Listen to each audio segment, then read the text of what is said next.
Hi, this is Kara from the Special Needs Mom podcast. And this is Angela from Especially Organized, Sensible Solutions for Special Needs Moms. We have this heart for special needs moms. And so we thought, you know what, let's combine forces.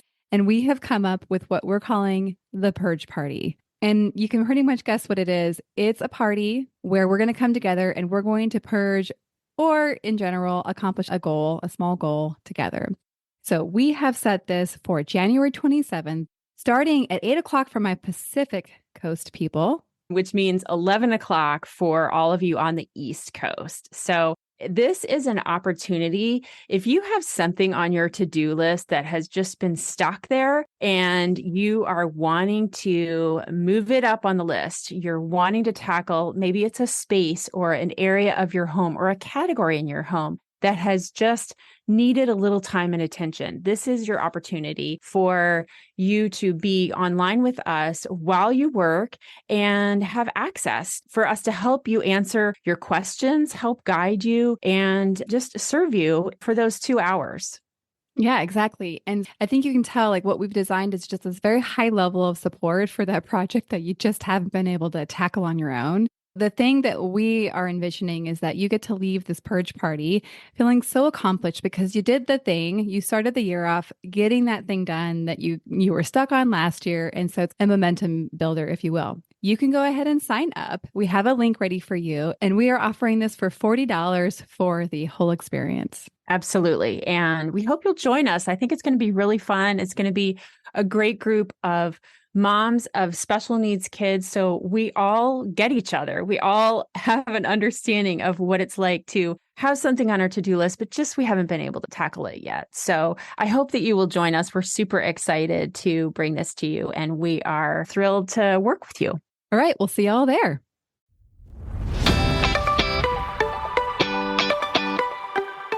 Hi, I'm Kara, life coach, wife, and mom to 4 incredible and unique children. It wasn't all that long ago that my son received a diagnosis that had my world come crashing down. I lacked the ability to see past the circumstances, which felt impossible, and the dreams I once had for my life and family felt destroyed. Fast forward past many years of surviving and not at all thriving, and you'll see a mom who trusts that she can handle anything that comes her way and has access to the power and confidence that once felt so lacking. I created the Special Needs Mom podcast to create connection and community with moms who find themselves feeling trapped and with no one who really understands. My intention is to spark the flare of possibility in your own life and rekindle your ability to dream. This isn't a podcast about your special needs child. This is a podcast about you. If you are a mom who feels anxious, alone, or stuck, then you are in the right place. Welcome. Hello and welcome to the Special Needs Mom podcast. Here we are on a Wednesday. Surprise! I announced this last week on the podcast, but you might have missed it. We're moving our release day to Wednesday. So I know for most of you, this will not be earth-shattering. However, I thought I'd just quickly acknowledge it. So I had this thought in the middle of the night one night when I was getting up to probably go to the bathroom. And I scribbled it down on a piece of scratch paper. It felt pretty important at the time. And then I've read it since, and I'm like, well, I don't think it was that important. I don't know if it was that good of an idea to need to write it down. But I did. So I was like, I'm going to go with this. I thought it'd be fun to start some episodes. I don't know if I'm going to commit to everyone with just, I don't know, stories that amuse me from my everyday life. And this happened last night. It made me smile. My husband and I looked at each other like, oh my gosh. And so it doesn't happen to have anything to do with our child with disabilities, but it was funny. So backstory is, actually it was like a year ago, my sister-in-law said, your daughter is like one of the loudest kids I've ever met. And I wasn't offended by this. It did not feel like an insult. I was a little like, oh, yeah, she is really loud. But I never really stopped to consider how loud she truly is. And I'm sure a lot of this has to do with that she has 3 older brothers and she has found her voice. So this can be celebrated.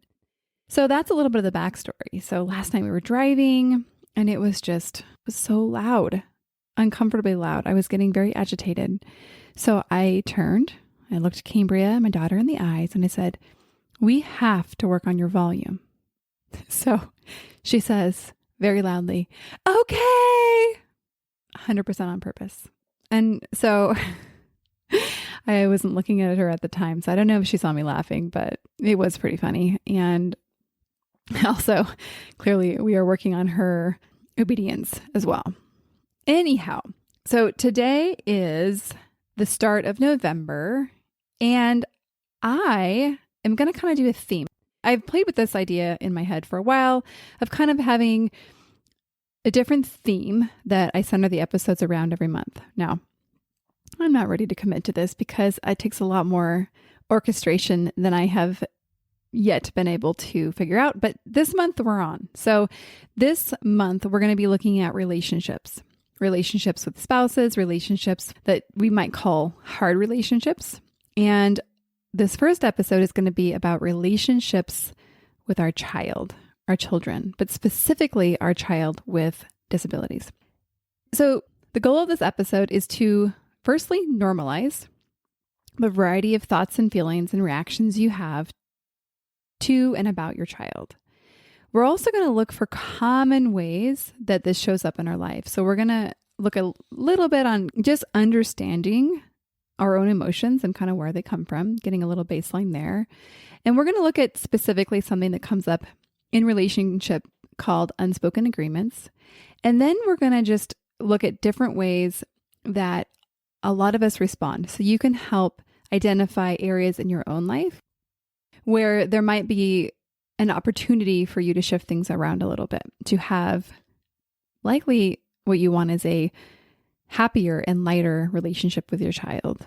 And I guess I just want to put this in there in the beginning that there's an episode I did a little bit ago, episode number 76, about what I called impermissible thoughts about your child. And this goes specifically into that area. It came up in a conversation actually recently, and actually it comes up often, is out there in the disability world, I think there's an emerging conversation really embracing and accepting disability, which I think is wonderful. And often I think in that space, there's a celebration and just comments about disability that indicate that you wouldn't change anything about your child, that you fully accept and embrace them as they are, and you wouldn't change a thing. And one, I would actually say accepting them as they are is very different than not wanting to change a thing, but we'll get to that later. And I think some of us hear that and kind of feel like, ugh, what's wrong with me? Because I feel very differently about my child. Like, yes, I love them, but I also kind of hate this thing too. And this thing not being your child, but sometimes it feels like it gets a little bit like it overflows onto your child a little bit to where you find yourself, you might say resenting your child. You might say hating your child. You might say wishing your child wasn't there. And I think it's hard as mothers to have an honest conversation. And what I want to say is that conversation is welcome here. It's invited here. And it's actually very normal here. If you listen to the episode back on impermissible thoughts, one of the things I talk about, and I think it's important to mention here, is thinking something about your child and feeling something is very different than doing something. And so to have some thoughts that are maybe perhaps secret and perhaps you feel shame about is one thing. And the goal of this episode is actually bringing them into the light. That the idea here is that we kind of turn over the dark stone. We look at what's there, and it's an opportunity. It's an opportunity to bring light to it and hopefully dramatically shift the relationship that you have with your child. And the relationship aspect, we're going to look in a little bit of what a relationship is, kind of through the coaching lens. So that's going to be the goal of this episode. I like to start with a baseline of what a relationship is. And simplistically, we can actually consider that a relationship that we have, we're looking at something that we have as a relationship, is a series of thoughts we have about something. In this context, we're looking at thoughts that we have about a person or about how that person affects us. We can also have, we have a relationship with money, right? So we have a lot of thoughts about money and financial stuff. And so those are also relationships. Clearly, there's a lot of difference between a relationship with an object or a concept and a human being. And we're going to really look at that human being relationship today, especially as we really look to understand more in depth about perhaps things we're very unaware of. So first, I want to look at actually breaking down a little bit about what I mean by a relationship. So we have this child and they do things. They say things. Maybe they don't say things in your situation, but you wish they did say things. And we have a relationship to what that is. It's called a circumstance. Something that somebody does or said is simply something that happens. It's a fact. Nobody can dispute that. And we all have responses to that, also called interpretations, also called thoughts. And so when somebody does something, we all have a relationship to that. And whatever that relationship is will indicate how we feel. I'm going to give you some examples to kind of emphasize this. So the example I came up with is your child yells at you and threatens to hit you. Your thought, I'm going to give you a variety of thoughts here, or you probably have a very unique answer based on your experience. But the answers I came up with, I thought were just giving a variety of how people might respond is, wow, I can't believe he didn't hit me. We're making progress. You might respond, this is scary.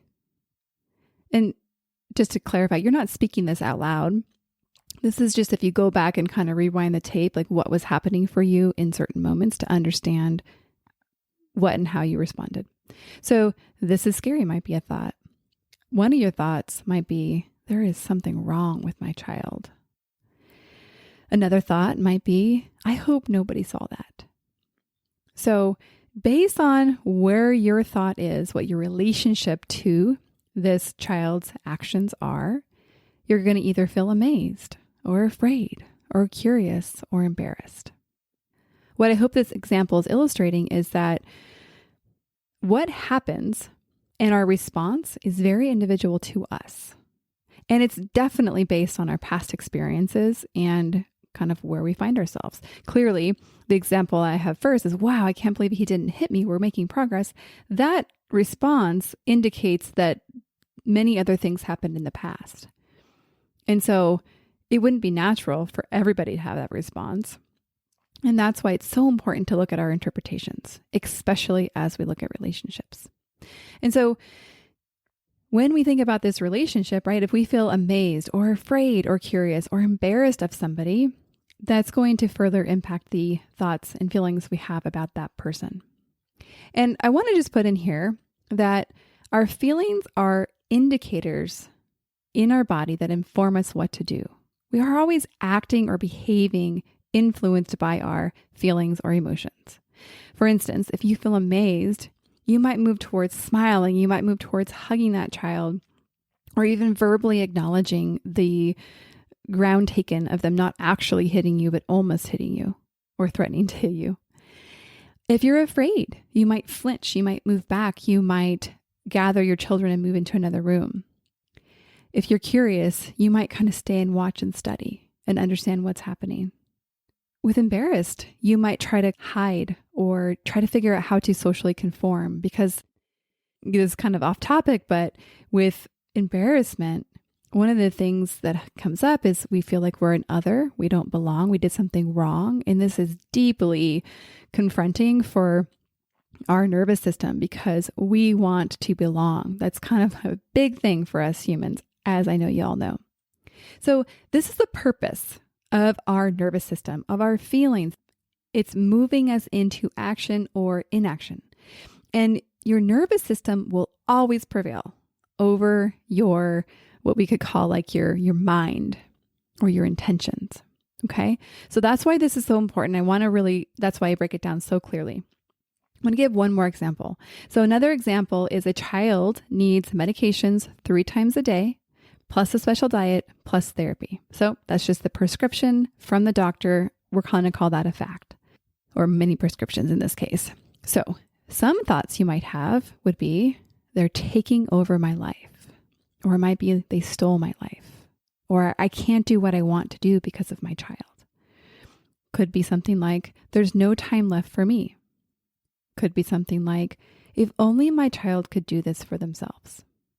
So based on where you're at with those thoughts or your relationship is going to determine how you feel. And in these examples, you might feel resentment, bitterness, scarcity, longing. Okay, so that kind of gives us a baseline to this conversation. And I want to look at something else that comes up in relationships with human beings. We have these set of beliefs about how people should or should not be. We're not really aware of this, like we've subconsciously done this, but we definitely have beliefs of what they should and shouldn't do. I call these unspoken agreements. And I just listed some examples of what some of the unspoken agreements that you or we might have. Child should do what I say. Child should not hit. Child should grow up and be independent. Being a mom should be fun. Being a mom should be a joy. It should be easy to love my child. My child is a reflection of me.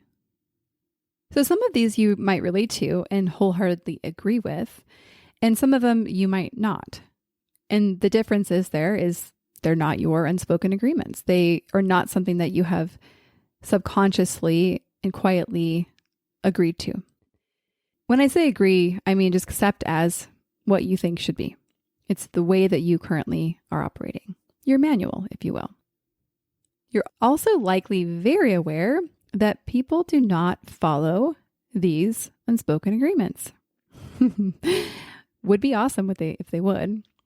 But one, they probably don't know them, and they have their own unspoken agreements. When we become aware that we have all these thoughts and beliefs about how people should be, it can really help us break down what's driving us to do or not do things that we are commonly doing. So I want to look at several ways that I see special needs moms commonly responding to the discomfort that they currently have in their relationship with their child, or even just common experiences of a special needs mom. And there's no connection to the unspoken agreements that they have, especially relating to their child, that is driving this experience. So the first one is relating to your child as the problem that needs to be fixed. Now, you're likely not saying it as bluntly as that. It's likely a very subconscious belief that you have, and it looks more like really, really, really working hard to find a cure or help or something to change the status of your child. And I want to emphasize here that this is different energy than a mother advocating and serving her child. What I'm pointing to in this example is the attachment to it, the desperation, spending all the energy to try to help or fix the child and feeling like your life depends on it. So it's very sometimes hard to distinguish between the two. And the way that you'll know whether you're working from attachment and fixing or kind of serving, connecting, advocating is how you feel. You will feel strong, likely, or really driven and just light if you're working in an energy that we'll call clean. And if you're working from this fixing attachment energy, likely you're going to feel hopeless. You're going to feel desperate. You're going to feel things that you probably wouldn't pick off a menu if you could just pick the way that you're going to feel. So one of the things I want to point out about this piece about fixing versus connecting as being an alternative way of being to fixing is that connecting requires acceptance. And often when there's fixing as the primary driver, there's also a lack of acceptance. Acceptance is simply being with what is without judgment. It's saying my child is disabled. or my child hits me. My child does not speak. And it's not about what you want to be true or what you want to be true in the present or future. It's not about not being true and I don't want it to be like this. And so that's another distinction of why you'll know the difference between connecting and fixing is, again, by that ability to connect and accept your child. Okay, let's move on to the second thing that can be really common when our unspoken agreements or the thoughts that we have about our child are leading to a very unsatisfactory relationship. One of the things we'll do is avoid. So we just won't spend time with the child. We'll think, okay, well, the child's clearly the problem. We'll get to that later. And so therefore, I will just remove the child and therefore I will feel better. And what I think most of y'all know is that you still don't feel great. And it's because the reason you don't feel bad is not because of the child. It's because of the thoughts that you have. So simply by removing it, you might get some relief. You get a break for sure. But it doesn't necessarily go away. It comes back the instant the child is with you again, or you're having to be with behaviors or just the demands that it takes to care for your child. Another thing is that you put all your energy into helping the child and you completely neglect yourself. This is kind of driven by the first one, right? The fixing energy, but it's also really attributing that the reason you feel badly is because your child needs help.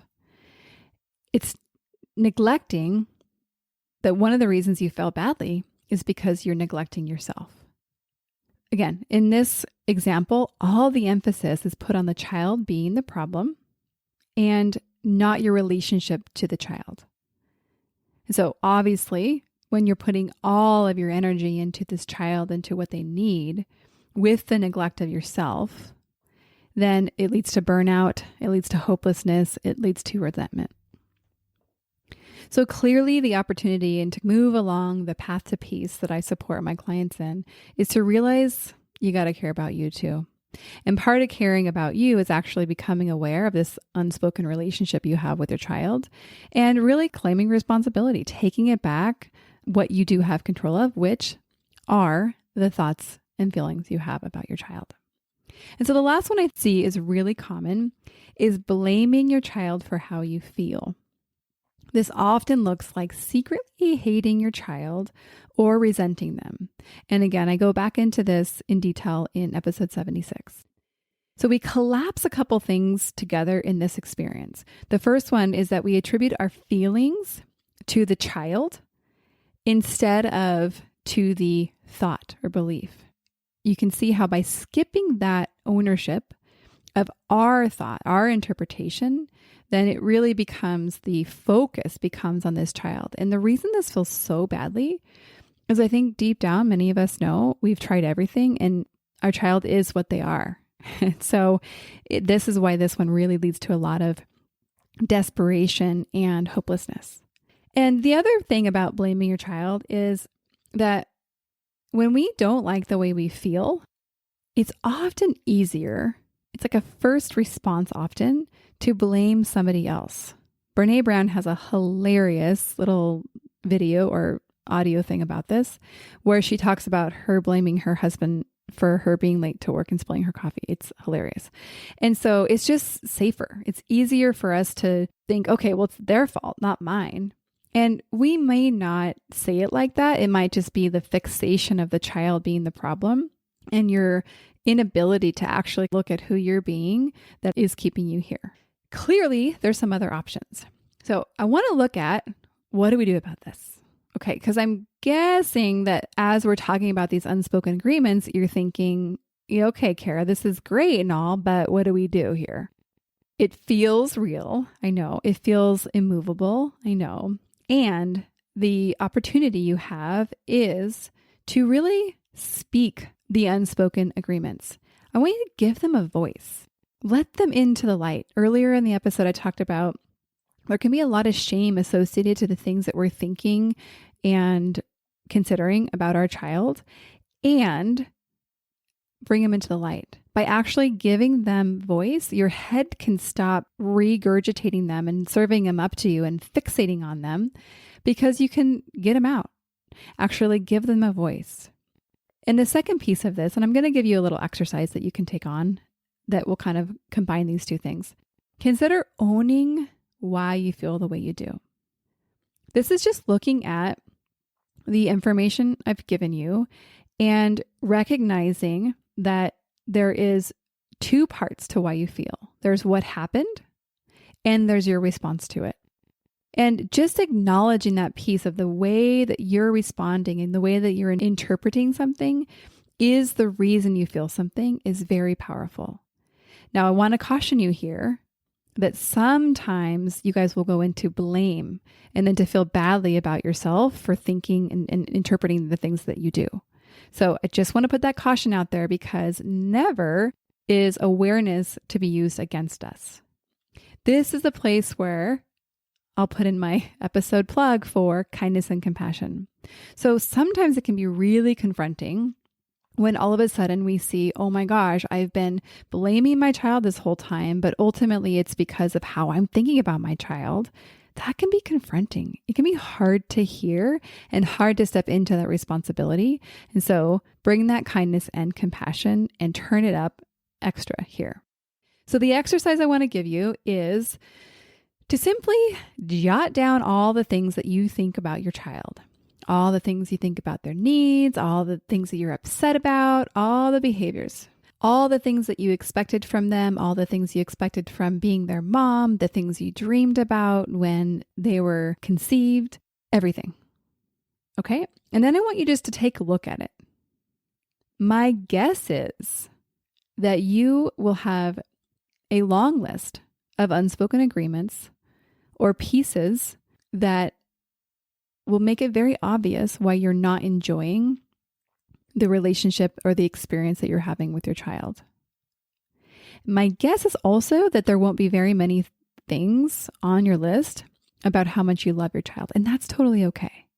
Sometimes when we haven't dealt with these ones that are kind of keeping us stuck, it's really hard to get present to and connect to other feelings that actually would create experiences of love and joy and connection with your child. And so, again, I want you to jot them all down and I just want you to evaluate them. I want you to notice what thoughts feel most true and what thoughts feel like the biggest problem. And now actually feels like a great time to just plug the Pathway to Peace coaching program that I've created for you. Clearly, through this episode, you can become aware of some thoughts that are really contributing to what's not working for you. And what we do in Pathway to Peace is we learn what to do with those. We learn how to process those. We learn how to go to the next step. And so if you found yourself very much identifying with some of these examples of how you currently feel, you would be in a great position to jump on the pathway to peace, to move yourself along the pathway further up ultimately towards love and connection for yourself and for your child. We're going to wrap this episode here, and I hope you enjoyed it. Next week, our relationship journey is going to go towards our primary partner. So in many cases, that will be a husband. So we're going to look at similar things for our husband, but specifically, I think it's going to be valuable to look at how to create partnership when you don't feel like there is partnership. So we're going to look at that aspect and it will be very valuable. I cannot wait to see y'all there. And actually, you know where else I can't wait to see you is the podcast group that we have. The idea here, why I created it, is so that we can have some connection, some back and forth, some community. Because like I said, I think last week, this podcast is great because I get to speak to you, but I don't get to hear from you. And so this is the way that we can actually interact, engage, and ultimately create community that we belong in and that we love. See you on the next episode. One more thing before we officially wrap up this show. Sometimes when I'm listening to podcasts, I have the experience of wanting more. I'm listening at the very end thinking, I sure wish that episode didn't end. I invite you, if you feel in any way the same way, I invite you to the Special Needs Mom podcast community, which is a free group that I host on Facebook, where we as a community of fellow moms who listen to this podcast and are experiencing life in similar shoes get to talk to one another, get to share stories, get to actually interact. I hope you'll consider joining. See you over there.